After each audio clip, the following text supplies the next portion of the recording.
ये लोगों के पास बैठते कहाँ हैं? हमको लगता है कि नहीं, हम तो मॉडर्न वाले एजुकेटेड लोग हैं। ये बूढ़े बूढ़ों के पास क्या रखा है? पुराने जमाने की चीज। पर याद रखिए, बूढ़ों के पास, वृद्धों के पास अनुभव है, जो आप एक बहुत लंबे समय को जीवन जीने का अनुभव है उन्हें। हो सकता है आधुनिक शिक्षा को या आधुनिक आपकी व्यवस्था से अभी वो परिचित नहीं है, उनके लिए वो नया हो सकता है, किंतु जीवन की वास्तविकता के सत्य से वो बहुत अच्छे तरह से अनुभवी हैं। तो जीवन में महाराज अगर होश लेना है तो बूढ़ों के पास बैठो। जोश तो संसार में आपको हर जगह मिलता है। एक अच्छे से मोटिवेशन सेशन में भी आप जाते हैं तो जोश 1 घंटे में अच्छा से अच्छा महाराज एक स्पीकर आपके जीवन में जोश भर देगा, लेकिन वहां उस सेशन से निकलने के बाद फिर आप वैसे की वैसे आलसी, कुछ कर ही नहीं पाते। लेकिन बूढ़ों के पास बैठोगे, वृद्धों के पास बैठोगे तो वो आपको होश देंगे। हनुमान जी इसका जीवित प्रमाण है। हनुमान जी अत्यंत बलशाली हैं, लेकिन जब उनको समुद्र के उस पार लंका में जाना है तो उन्होंने किससे पूछा? जामवंत से पूछा, जो सबसे बूढ़े हैं उस सभा में। जबकि उन्हें पता है कि उनका कार्य है कि समुद्र के उस पार लंका में जाकर सीता जी की खोज करके लेकर आनी है। ये राम जी ने उनको विशेष में बोला है, किंतु फिर भी वृद्ध का आदर देखिए, उनका आशीर्वाद लेकर के उनसे पूछते हैं, जामवंत में पूछो तो ही उचित सिखावन दीजिए मोही। मुझे बताइए, मुझे क्या करना चाहिए जामवंत जी?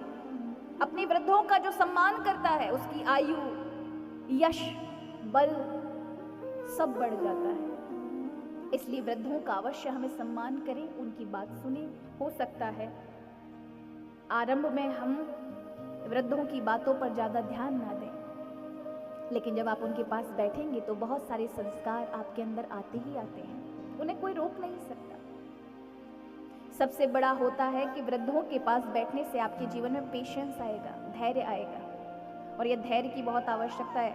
आज हम सभी के जीवन में हर चीज हमें तत्क्षण चाहिए, क्योंकि टेक्नोलॉजी इतनी तेज हो गई है। मिनट में हमारे मैसेज चले जाते हैं, मिनट पर हर किसी से कॉल हो जाती है, मिनट पर हर काम होता है, तो अब मिनट पे ही सब कुछ चाहिए।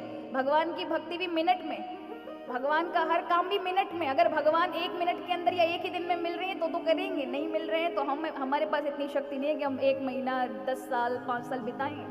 अभी चाहिए, हर चीज अभी में नहीं मिल सकती है, टाइम की आवश्यकता है। जीवन की सच्चाई, जीवन का जो वास्तविक जीवन है वो धैर्य से ही चलता है।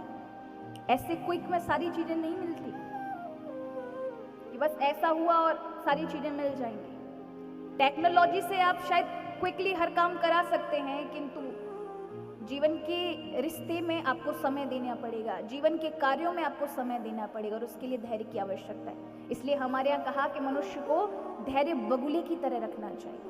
कैसे रखना चाहिए?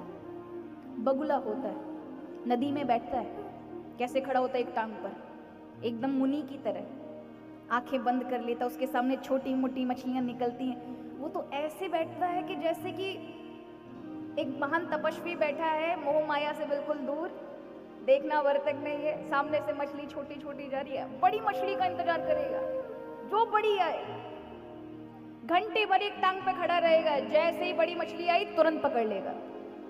इसे कहते हैं छोटे मोटे अवसर आते जाते रहें जीवन में, किसी को मत त्यागिए, अचल होके खड़े रहिए। एक बड़ा अवसर आपके जीवन में आएगा जो आपके जीवन को गति प्रदान कर देगा, जो अभी हताशा में आप जीवन जी रहे हैं। इसलिए उसके लिए धैर्य चाहिए। अगर धैर्य नहीं रहा तो बड़े बड़े अवसर आपको दिखाई नहीं पड़ेंगे, और वो धैर्य मिलता है वृद्धों के पास बैठने पर।